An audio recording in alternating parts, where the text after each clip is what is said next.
전에 본인은 정의당이잖아요. 정의당에서 갈라 그래요. 글쎄 뭐 네. 뭐 그래도 협치를 해야 되지 않습니까? 협치와 연정의 시대입니다. 아. 다수파 연합을 만들어서 용광로 전국을 정도요? 안정시켜야 돼. 네. 저는 저렇게 나이 어린 사람한테 온갖 소름 닫아 인턴이나 하고 누구는 국회의원이나 하고 아이고 평소 전에 나왔었잖아요. 야 그렇죠. 아직 그 신세가 네. 잘 보세요. 아직도 요구합니다. 금요일은 종대다. 아직도 이런 겁니다. 네. 꼭 강아지 같아요. 한마디는 반응 한마디는. 이제 돈을 받아오거나 아니면 이제 여러 가지 물건들을 받았잖아요. 그걸 건진이 뭐라고 이제 기도비로 받았대. 그러니까 네. 통일교는 얼마나 믿음이 없으면 법사한테 가서 기도를 부탁하고 오는 거야? 기도비를 받는 걸 보면 참 사이비. 그 종교인으로서 또 그런 관점이 있네요. 사이비 교단으로 분류가 되거든요. 어디가요? 통일교. 2단으로 분류가 되는 게 아니라 사이비로. 사이비 2단이 똑같은 말이에요. 2단이나 사이비나 좀 다른 말 아닙니까? 아니, 비슷하게 써요. 네. 그럼 2단이랑 확계 그래. 사이비 취소 2단. 2단으로 분류되는 곳인데 어쨌든 자기들 나름대로 기도한다고 열심히 하면서 실제로는 딴 사람한테 기도 부탁했다는 거 아니야. 그리고 돈 받으면 어디다 주는지 아세요? 쌀떡이 집어넣는데 돈을. 네. 건진이. 그 뉴스는 정확하게 2달 전 뉴스 아닌가?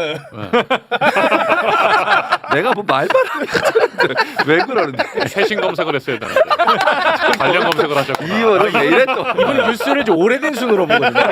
네, 오래된 순으로. 그래서 2달 전 뉴스 함께 들어봤습니다. 법관들의 그 단체 대화방에서 투표를 진행을 했습니다. 네. 그런데 결국 법관 대표회의를 열기로 결정을 했나 보네요. 사법에 대한 신뢰 훼손 문제에 대해 논의하고 입장 정할 필요가 있어서 임시회의 소집을 요청한다. 그러니까 주제 자체는 굉장히 좀 크리티컬하게 잘 잡은 것 같고요. 네. 문제는 이거를 반대했던 쪽이 70명이랍니다. 합역 기억을 어떻게 해야 돼? 그 자정 작용은 없네. 그러니까 근데도 검찰보단 나아. 그나마. 어찌됐든 26명이 찬성해가지고 결국은 이거 개최하잖아. 저는 이번 사안은 과거의 사법 민주화의 6개를 다 모아놓은 것 이상이다. 그만큼의 심각하고 폭발력 있는 이슈인데 그렇죠. 목소리도 좀 나오고 있었잖아요. 네. 심지어 이제 목소리의 톤도 굉장히 강했습니다. 네. 조희대 대법원장 사퇴해야 된다는까지 목소리 나왔고 내부의 목소리. 당신들이 대법관 맞느냐라는 목소리까지 나왔어요. 네. 근데 아직은 많이 부족하다. 부족하다. 네, 네. 맞아요. 많이 뵙겠습니다. 보고 싶었어요, 최욱 씨. 네. 머리 많이 길었네요. 팬입니다. 너무 좋아요. 고맙습니다. 네. 진즉 좀 불러주시지. 바쁘시니까. 저희도 방송이 있거든요. 그렇죠. 그건 이제. 그래요. 김앤장은 지금 외부에 전혀 알려진 게 없어요. 맞아. 그냥 겉으로는 로펌인 줄 아시는데 로펌이 아니에요. 개인 사업자들이 있고 딱 한 분 김앤장의 김씨 그분이 오야예요. 그분이 일반 개인 변호사들과 개별적 계약을 하는 그런 관계입니다. 로펌이 아니에요. 그냥 그래요? 법률 사무소. 그렇죠. 잘한다고 소문이 그게 바로 유명한 이유예요. 보이지 않고 자기 정체가 드러나지 않는 거. 김앤장이 존재하는 방식이 보이지 않는 거예요. 실제 자기들도 잘 몰라. 지금 변호사가 한 1,200명 정도 되는 걸로 파악이 되고 있어요. 그리고 직원까지 합하면 한 4,000명 정도 돼요. 어마어마하게 큰 조직입니다. 네. 그런데 실체가 없어. 왜 그러냐? 작동 방식이 프로젝트 방식이에요. 그러니까 프로젝트 방식이기 때문에 무슨 사안이 딱 발생하잖아요. 이를테면 제가 삼성 엑스파일 관련해서 하나만 예를 들어보면 네. 삼성 엑스파일이 터졌어. 자 그러면 삼성 엑스파일로 해쳐모여. 그 내부의 전문성은 별로 안 중요합니다. 그렇지. 인맥이야. 제가 말씀드렸죠. 네트워크라고. 카르텔. 네트워크 다른 말로 하면 커넥션, 연줄, 이권. 뭐 그거지 않습니까? 그렇지. 그렇게 존재 방식이 그런 식으로 돼 있어요. 그러니까 이런 상황이 발생하면 삼성과 관련해서 자 일단 MBC 쪽에 손쓸 사람, 검찰 쪽에 손쓸 사람, 대법원 쪽에 접근이 되는 사람, 뭐 이렇게 쭉쭉쭉쭉 해가지고 헤쳐모이는 거예요. 그럼 어떻게 작동이 되느냐? 법원에서는 최종적으로 끝날 때 만나는 거고 그 전부터 작동해요. 전 과정을 통해서. 그러니까 제가 결론적으로 먼저 말씀드리고 싶은 거 뭐냐면 우리가 서석호라고 하는 인물이 처음으로 드러났어. 한간에 이 사람이 뭐 대표다. 대표 아니에요. 아니죠. 대표만 한 50명 정도 있어. 명함으로 그냥 댕기면서. 그러니까 대표가 누군지도 몰라 지들도. 그래서 서석호 하나에 우리가 집중적으로 관심을 기울이면서 서석호 잡으면 끝난다. 이렇게 생각하면 안 된다. 그게 김앤장이 원하는 방식이에요. 그래서 김앤장 이번에 쳐냈나 보네. 그렇지. 야. 최욱 씨가 정말 진행을 잘하세요. 갑자기 깜짝 놀래. 볼 때마다 놀래. 야, 알겠네요. 제가 MBC 사장이 되면 네. 제가 뉴스데스크 앵커로 모십니다. 안 되겠다 둘. 제가 앵커가 되면 게스트로 모실게요. 이게 더 빠르지. 자, 최진호 선생님. 요런 거 좀 차단해 주세요. 진행이 끊어지죠. 좋아. 예. 자, 지금 어떤 게 중요하냐면 서석호도 중요해. 근데 서석호 씨가 쫙 지금 살펴보면 한 네. 20여 년 됐다고 합니다. 근무하신 지가. 여태까지 안 드러나는 이유가 뭐겠어요? 딱딱 끊을 때 끊고 자기가 법률적으로 의율될 만한 발언이나 행동을 드러내지 않아요. 와. 이번에도 보면 최선원 우리 박선원 그 의원님이 의회에서 거명했기 때문에 우리가 서석호라고 하는 사람 이름 얘기할 수 있는 것이지. 이게 담을 수 있구나. 네, 아니, 담아도 돼요. 네, 깨끗합니다. 그런데 그 분석을 해보면 지금 누가 저 시민사회에서 서석호 고발하고 싶다고 그래서 저한테 자문이 왔더라고요. 네. 다친다 그래서. 드러난 혐의가 하나도 없어요 지금. 그렇지 없지. 그 정도 수준에서 오히려 서석호 변호사는 제가 취재해 보니까 즐기고 있더라고. 자기 네이밍이 거명되는 자체. 와 그래요. 엔조이업을 죄송합니다. 즐길만한 거예요. 와. 왜 자기가 그만큼 영향력이 있는 사람이라는 게 드러나고 있잖아. 아. 윤석열과 뭐 저 남모 검사장이랑 3인방이래. 그러면 자기 광고가 되는 거예요. 변호사 시장에서. 오히려 자기 이용하고 있는 겁니다. 실제로 청문회 부르는 거 전 좋은데 우리가 제대로 맥을 짚으면서 가야 된다. 지금 잠깐 삼성 엑스파일 얘기 한 1분만 더 드리면 네. 그때 전개 방식이 어땠냐. 제가 파일을 입수했어요. 근데 MBC에서 여러분들 대 MBC 뭐 잘 나가는 것 같지만 똑같아요. 지금 보면 법관들도 25% 26명만이 동의했다며 네. 그게 어느 조직이든 개혁파는 소수예요. 아. 그 사람들이 목소리를 내는 게 중요한 건데 MBC도 그래요. 보도를 못했어요. 10개월 동안. 그런데 마지막에 이제 제가 떼쓰고 뭐 단식하고 그래가지고 보도국장이 회의를 했어. 자 가부를 정하자. 그럴 때 레퍼런스가 뭡니까? 김현장에다 의뢰해요. 법률 검토를. 그때 당시에 저희 MBC에서 보도를 못한 이유가 뭐냐? 김현장에서 이건 독수독가고 이거는 통비법 위반이고 해가지고 김현장이 막아서 못한 거예요. 그러니까 와. 그런 식으로 사전에 이런 그 법률 검토 시장이라는 게 있습니다. 그게 단가가 세요. 그런 데서 일단 제압을 하고 그런데도 이제 삐질삐질 뭐 봉지욱이나 뭐 그런 장인수나 그런 뭐 저 후배들이 계시지 않습니까? 그래서 어떻게든 막 또 하겠다고 덤벼. 그럼 그때부터 이제 언론 플레이라든가 조직을 쫙 동원합니다. 그게 김현장이에요. 그 프로젝트 팀. 그래서 김현장에 대해서 이번에 만약에 청문회를 지금 하신다고 하니까 14일 날 중요한 거는 서석호 찔러봤자 나올 게 없습니다. 그 사람이 자기가 흠잡힐 사안이거나 뭐 자기 범죄를 혐의를 시인한다면 나올 리가 있겠습니까? 김주현이 이 드러난 상황에서 우리가 혐의를 입증할 수 있는 그나마 드러난 가장 중요한 네트워크의 중간 책임자예요. 김주현이 왜 김주현 민정수석? 네. 바로 직전까지 총선 이후에 불러들여오기 전까지 그 사람이 김현장이 있었잖아요. 그렇습니다. 자 그리고 한독수 김현장이 있었고 네, 한독수를 한독수. 보면 알아요. 그리고 모든 사람들이 그래요. 띄엄띄엄 있어 파선으로 존재합니다. 그러니까 김현장이 있다가 정부 갔다가 소위 말하는 회전문 인사라고 하는데 그렇지. 정부 갔다가 또 김현장 일 보다가 말이 안 나오면 또 김현장 하는 거야. 말이 그러니까 안 김주현 민정수석은 현재 김현장 소속으로 용산에 파견 나가 있다고 보는 게 맞아요. 파견 나가 있다. 야, 진짜 무서운 표현이다. 괜찮았나요? 아니 무서운 표현이야. 네네. 자 그래서 어떻게 이거 접근해야 되냐? 당장 네트워크 커넥션 연줄 뭐 이런 개념으로 접근한다면 김주현은 지금 자기 어떤 네트워크가 작동했습니까? 당장 검찰에 김용인이 부를 때 김용인이가 갈까 말까 그러니까 윤석열이 민정수석이랑 김현장 파견 직원이랑 상의해. 네. 그래서 상의해가지고 심우정이가 이렇게 해가지고 어레인지해서 가르마 타고 부른 거 아닙니까? 맞습니다. 네. 그러니까 최초 수사 내란 최초 수사부터 김주현이 오케스트레이팅 한 거예요. 지휘를 한 겁니다. 그럴 수 진짜 그런. 자 일단 검찰 조직 지휘했죠. 그 다음에 대법원도 다 그 라인이라고 보시면 됩니다. 왜? 전관 예우만 알지 우리 후관 예우는 잘 모르잖아. 전관 예우는 있던 사람이 나가면 대우받는 거잖아. 그렇죠. 네. 근데 이건 뭐냐? 후관 예우는 김현장에 있던 사람들이 법원으로 들어오는 거예요. 법원이나 공직이. 후관.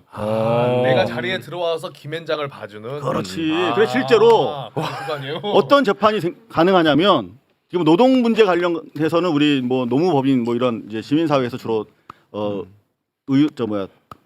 변호사를 하지만 그 오나 사측에서 변호사 쓸 때는 무조건 김현장을 씁니다. 김현장 그 노동 관련한 그 재판분 3개밖에 없어요. 서울 고법이나 지법이나.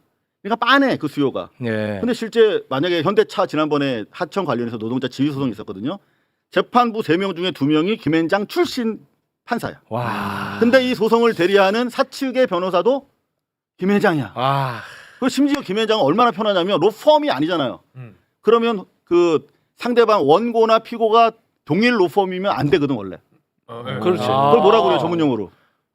아 여기 아는 사람이 한 명도 없는데 한 명도 없어요. 다 집에 갔어요. 약간. 네. 원래 그렇게 하면 안 되잖아. 야, 그런데 그래. 이거 가능한 거야. 와, 최근까지 가능했어. 김현장은. 김현장. 김현장이 로펌이 아니라 개별 사업자니까. 사업자니까. 와. 그러니까 대한민국 사법의 악에 취하시며 열매가 바로 김현장이다. 그래서 방금 말씀드린 로펌이 아닌데 일단 검찰, 법원 그리고 용산을 장악하고 있는 거잖아요.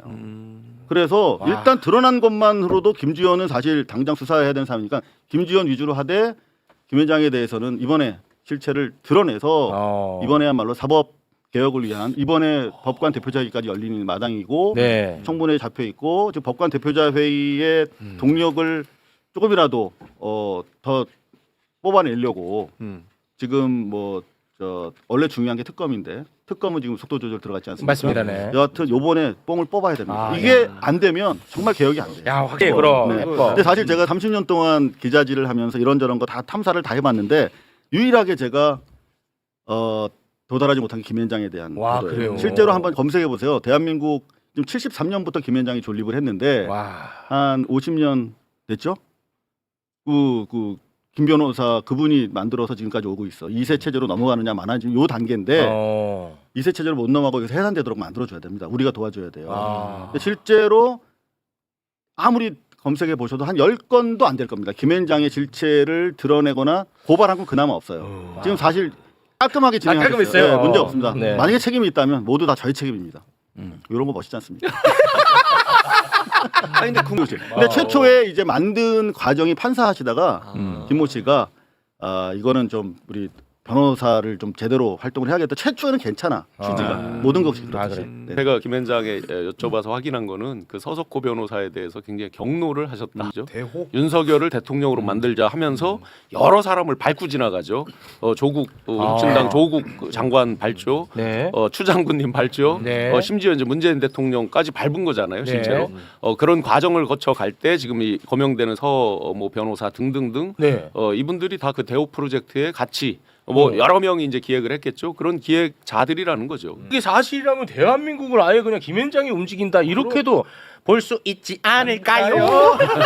그거는 뭐 거명되면 회피한 거죠. 아, 실제로 그러네. 크게 부인 안 하고 있어요. 그랬어요? 서석호 변호사도 대호 프로젝트 근데 프로젝트라고 붙이니까 좀 그런데 자기들끼리 보면 아주 미담이지. 아름다운 거지. 일단 판결문이 투명하게 공개돼야 된다. 지금 검색이 크로스로 안 되거든요.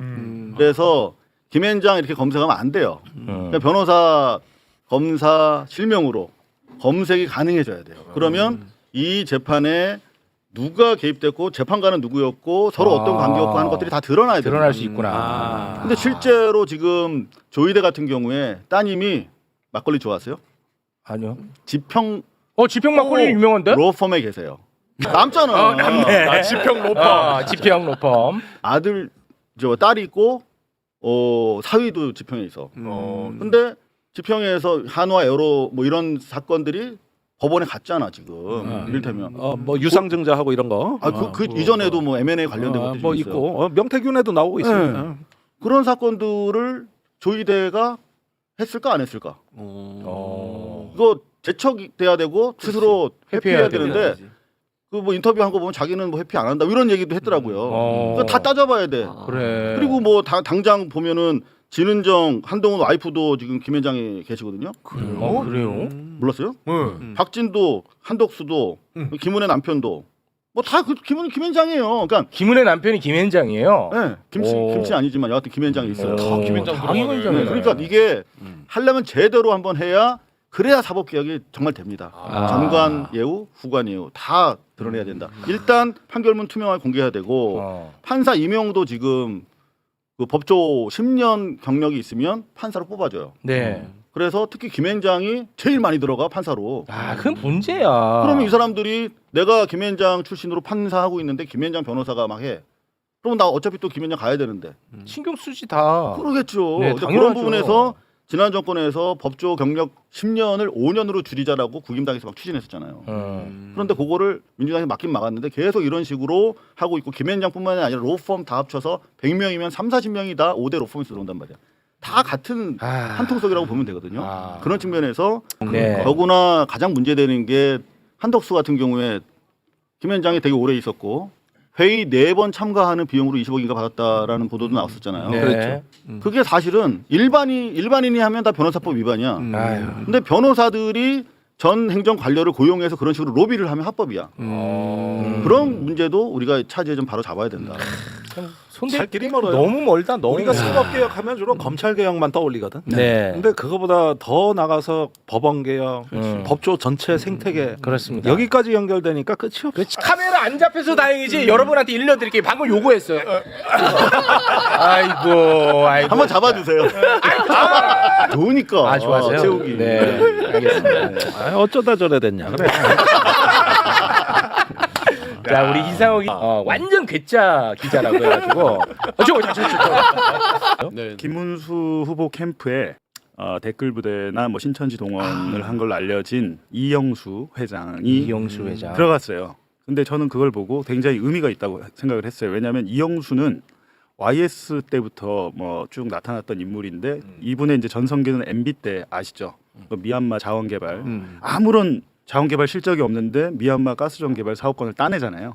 그래갖고 뭐 회사 주가 폭등하고 했는데 그럼에도 불구하고 또 살아남아서 박근혜 대통령 만들고 윤석열 때도 윤석열 캠프에서 조직 본부장 하고 그 이후에도 이번에 또 이제 홍준표 캠프에 원래 있다가 이제 지금 방금 그 잠깐 띄워주시죠. 방금 나왔던데 네. 홍준표랑 호영호지하고 굉장히 친합니다. 이영수란 사람이요. 네. 근데 이제 이게 그 한 국민이 질문한 거예요. 홍준표 홈페이지에다가 이영수가 신천지 표 11만 표 동원한 거 맞냐 지난 대선 때 맞다라고 한 거예요. 홍준표가 맞다는 홍준표가 취지로 맞다고 대답을 한 했어. 거예요. 이게 되게 대답이 의미가 있어서 지금은 이게 삭제됐습니다. 아, 저희 삭제됐고. 기자들이 이걸 옛날에 캡처를 해놓은 거예요. 그러니까 이영수가 이만희 교주와 가까운 사이인 건 맞습니다만. 오. 그리고 2006년 얘기를 하잖아요. 그때 당내 경선에 이렇게 개입하는 방법이 있는 줄은 나도 이번에 처음 알았다. 와. 라는 걸 하죠. 그러니까 내가 대선 후보가 됐어야 되는데 이영수가 캠프에 들어가서 신천지 표가 글로 몰리는 바람에 내가 떨어진 거야 경선에서. 야, 방금 그때 신천지가 본격적으로 개입해줬으면 서울시장 후보는 제가 될 수도 있었겠네요. 그렇죠. 근데 홍준표는 여러 번 많이 당했네. 근데 이제 본인이 한나라당 대표할 때도 이영수가 밀어줬다는 의혹이 있습니다. 이영수가 어디 분이냐에 따라서 이게 왜 의미가 있는 게 저도 약간 사기꾼인가 했는데 그건 좀 이상한 거는 이분이 뭐 결혼식을 한다거나 집에 장례식을 한다거나 하면 온 국민의힘 뭐 권성동, 나경원, 김기현 총출동합니다. 총출동. 대단하네. 말씀드린 순간 대한민국의 역대급 웃음이 속보로 나왔습니다. 네, 속보 빨리 전해주시죠. 자, 김문수 상임 선대위원장에 홍준표 임명.